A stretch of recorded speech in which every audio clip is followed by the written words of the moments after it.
नमस्कार साथियों, स्वागत है आपके अपने यूट्यूब चैनल में। आज की इस वीडियो में हम बाबू गुलाब राय को पढ़ेंगे। साथ ही इनके निबंध संग्रह बहुत उपयोगी हैं, क्योंकि ये निबंधकार के रूप में हिंदी मास्टर कैडर की परीक्षा में लगे हुए हैं साथियों। और यदि आप यूजीसी नेट हिंदी की तैयारी कर रहे हैं या अन्य हिंदी साहित्य परीक्षा की तैयारी कर रहे हैं, तो ये आलोचक के रूप में, निबंधकार के रूप में हमेशा ही प्रसिद्ध रहे हैं। तो इनसे प्रश्न बनते हैं। तो पहले तो ये जान लेते हैं कि इन्होंने किस किस क्षेत्र में अपनी लेखनी चलाई है। तो डायरी लेखन में इन्होंने काम किया, यात्रा वृत्तांत हो, स्केच, संस्मरण आदि सब इन्होंने लिखे हैं। इसके अतिरिक्त एक अच्छे आलोचक एवं निबंधकार भी माने गए हैं। ठीक है साथियों, तो इनके निबंध संग्रह पढ़ते हैं।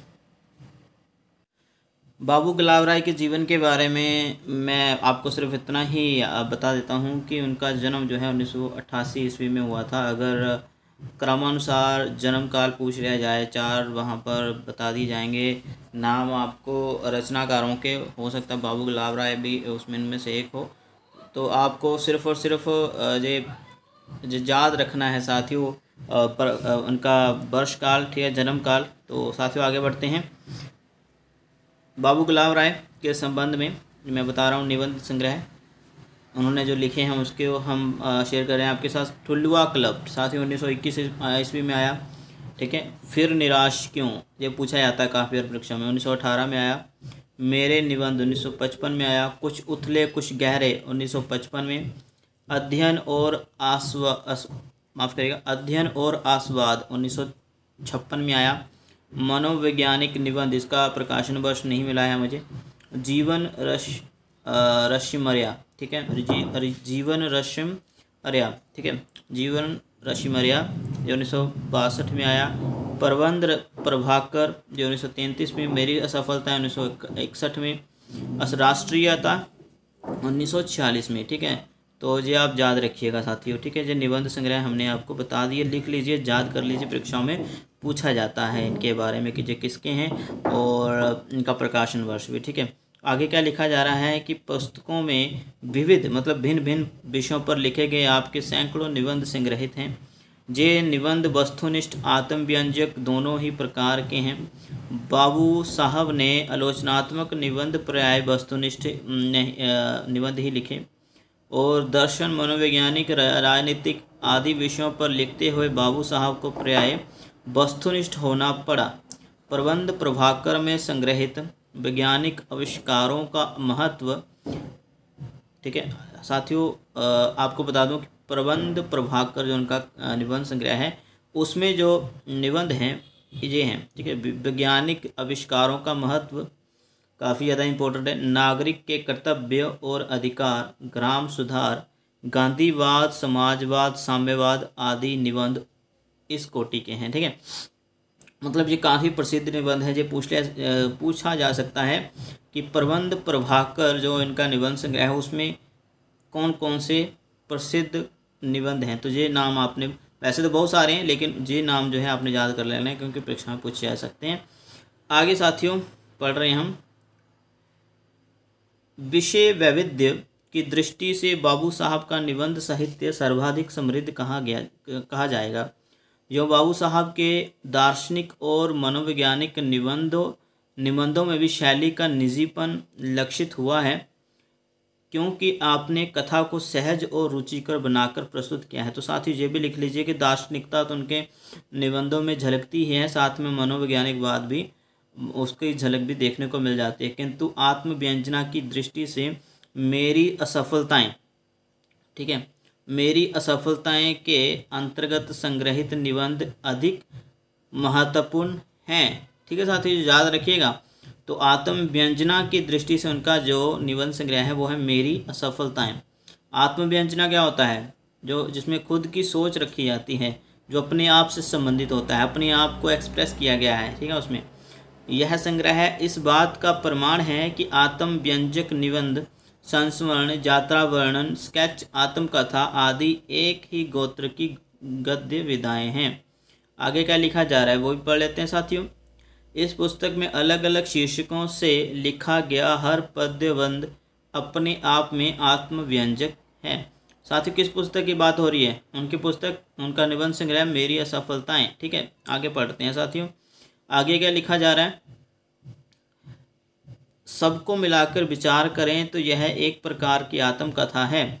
तो यदि पूछ लिया जाए कि बाबू गुलाब राम की आत्मकथा कौन सी है, तो क्या लिखेंगे?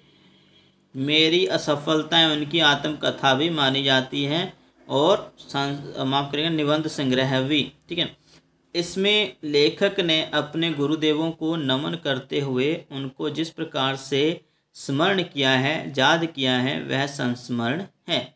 तो साथियों देख लीजिए, सभी गुण इसमें, सभी विधाओं के गुण मिल रहे हैं इसमें।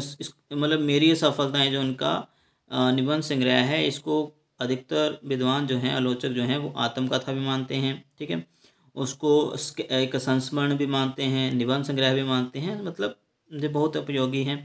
इसका प्रकाशन वर्ष जोड़ लिख लीजिएगा। अपने एक शिकार पूरी मित्र का जो खाका खींचा है वह स्केच बन गया। अपनी कसौली यात्रा का जो वर्णन किया है वह यात्रा साहित्य की सरसता से ओतप्रोत है। अपने निबंधों के विषय में बाबू साहब ने लिखा है, क्या लिखा है कि मैं अपने निबंधों में अपेक्षाकृत वैज्ञानिक और विषयगत होते हुए भी उनकी साहित्यिकता का अक्षुण्ण रख सका हूँ। यही मेरे लेखन की विशेषता है। ठीक है, अपने बारे में वो ऐसा लिखते हैं। ठीक है साथियों, ये याद कर लीजिएगा। और मेरी असफलताएं जो इसका प्रकाशन वर्ष है वो लिखना बहुत आवश्यक है। ठीक है, क्योंकि इसको लोग संस्मरण भी मानते हैं, इसको लोग यात्रा साहित्य भी मानते हैं, इसको लोग निबंध संग्रह भी मानते हैं और साथ में आत्मकथा भी मानते हैं। तो बहुत बहुत इंपॉर्टेंट हो जाता है इसके बारे में पढ़ना। ये जो नाम है, या आपने पढ़ा नहीं होगा, अभी तक पूछा नहीं गया इसके बारे में, जीवन ऋषिमर्या। ठीक है, जो इनका निबंध संग्रह है 1962 में आया था। साथियों ऐसे प्रश्न बनते हैं। अभी जो नहीं पूछा गया है वो पूछा जाएगा। इस जहाँ से तो प्रश्न बनता ही है, इसको तो मस्ट इम्पोर्टेंट लेकर ही चलिए। ठीक है, ये मस्ट इम्पोर्टेंट। लेकिन जीवन ऋषिमर्या इससे अभी तक नहीं पूछा गया तो ऐसे पूछा जाएगा। कुछ उथले कुछ गहरे इससे पूछा गया है। ठलुआ क्लब के बारे में तो यानी कि कितनी बार पूछा गया है। फिर निराश क्यों, मेरे निबंध ये पूछा गया है अक्सर। प्रबंध प्रभाकर के बारे में पूछा गया है। ठीक है, तो ये याद कर लीजिएगा, सारे के सारे निबंध संग्रह हैं उनके। ठीक है साथियों, तो इतनी सी वीडियो में हम आपको निबंध संग्रह तो बता ही रहे हैं। साथियों आपको आपको हम साथ में आलोचनात्मक ग्रंथ में इनके बता देते हैं। साथियों आलोचनात्मक ग्रंथ में इनके बता देते हैं कि बाबू साहब की सर्वाधिक प्रतिष्ठा आलोचक के रूप में है, निबंध संग्रह के रूप में भी है, निबंधकार के रूप में भी है, लेकिन आलोचक के रूप में भी है। आपने सैद्धांतिक और व्यवहारिक दोनों ही प्रकार की आलोचनाएं प्रस्तुत की। नवरस उनका पहला आलोचनात्मक ग्रंथ माना जाता है। आलोचनात्मक ग्रंथ, साथियों निबंध नहीं। ठीक है, 1933 ईस्वी में उनका ये प्रकाशित हुआ था ये ग्रंथ नवरस। बहुत इंपॉर्टेंट है, बहुत कुछ पूछा जाता है साथियों इसमें से। ठीक है, तो ये नवरस के बारे में आपको मैं बता देता हूँ कि नवरस जो उनका आलोचनात्मक ग्रंथ है, इसमें उन्होंने काव्य, माफ़ करिएगा, रसों के बारे में बताया है। ठीक है, तो ये आप ज़रूर पढ़ लीजिएगा। आगे पढ़ते हैं साथियों। साहित्य समीक्षा 1947 ईस्वी में प्रकाशित हुई उनकी आलोचनात्मक कृति। हिंदी नाट्य विमर्श, बहुत इंपॉर्टेंट है साथियों, पूछा गया है काफ़ी बार यूजी नेट की परीक्षा में। सिद्धांत और अध्ययन, इसके बारे में भी। और काव्य के रूप, ठीक है, इसके बारे में भी। और ये याद कर लीजिएगा, 1946 में आया सिद्धांत और अध्ययन, और काव्य के रूप आया 1947 में। ठीक है, आगे क्या लिखा जा रहा है कि आपके सैद्धांतिक समीक्षा संबंधी ग्रंथ हैं ये वाले। ठीक है, और हिंदी काव्य विमर्श 1947 से तथा अध्ययन और अस्वाद ये अलग से ग्रंथ आए साथियों। ठीक है, ये ऊपर हमने जो बताया आपको वो सैद्धांतिक समीक्षा से संबंधित है। और व्यवहारिक आलोचनात्मक ग्रंथ भी इनके मिलते हैं। उनमें से जो व्यवहारिक आलोचनात्मक ग्रंथ है वो है हिंदी काव्य विमर्श 1947 में आया, अध्ययन और अस्वाद 1956 में आया। में आपका व्यवहारिक आलोचनात्मक जो है झलकी देखने को मिल जाती है इसमें। ठीक है, जो स्वरूप झलकता है वो इन व्यवहारिक आलोचनात्मक का वो इसमें से झलकता है। रहस्यवाद और हिंदी कविता 1956 ईस्वी में ये भी एक ग्रंथ है। इसमें सैद्धांतिक विवेचन और व्यवहारिक निर्दर्शन दोनों ही लक्षित होते हैं। ठीक है, ये दो ग्रंथ बताए उन्होंने। माफ़ करिएगा जी, रहस्यवाद और हिंदी कविता जो एक ऐसा ग्रंथ है लोचनात्मक जिसमें सिद्धांतिक भी विवेचना की गई है और व्यवहारिक दोनों ही।